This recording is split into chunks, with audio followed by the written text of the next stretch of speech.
Well, let's now go to the U.S. as we are watching for more reaction today to an article that alleges the U.S. President Donald Trump mocked American soldiers who died in the First World War. We have to say that Trump is lashing out against the accusations. They were published in a story by the magazine The Atlantic. And among other things, it claims Trump called dead U.S. soldiers losers. Let's bring in our senior Washington editor, Lindsay Duncombe, as she's tracking this story for us today. Talk to us about this allegation and just how serious it is, Lindsay.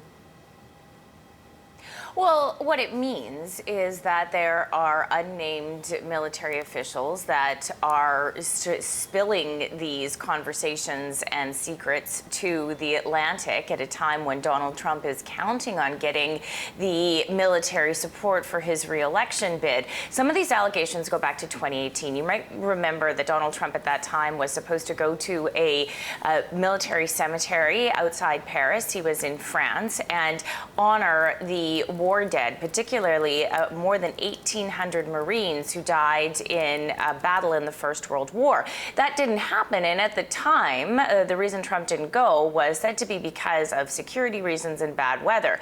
What this article by Jeffrey Goldberg in The Atlantic alleges is that Trump did not want to go to the cemetery because he worried that the rain would dishevel his hair, and that's when the article alleges that Donald Trump said that the military dead were suckers and were losers. And this idea of Donald Trump disparaging the military and fundamentally not understanding military sacrifice is written about in terms of what Donald Trump has said publicly. There are new details about what happened in the wake of Senator John McCain's death. According to the article, Donald Trump did not want to honor McCain, did not want the flags to be at half-mast, also called him disparaging names in the wake of his death. Certainly, there was a public feud between the two, John McCain and Donald Trump.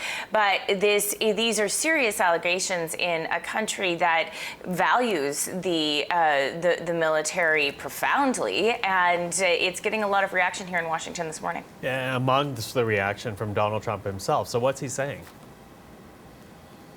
He completely denies it. He spoke yesterday to reporters coming back from a rally in Pennsylvania. Here's what he said.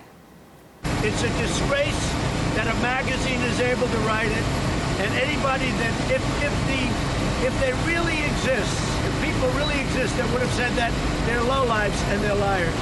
And I would be willing to swear on anything that I never said that about our fallen heroes. There is nobody that respects them more. And this does come, as I mentioned, at the same time as Donald Trump is looking to be reelected in just a couple of months from now. Traditionally, the military supports, majority supports the Republican Party. There's some evidence that under Donald Trump's leadership that is changing. A Military Times poll released recently suggested that there are more enlisted members who would be inclined to vote for Joe Biden than Donald Trump at this time. Okay, Lindsay, thank you. Our Lindsay Duncombe in Washington.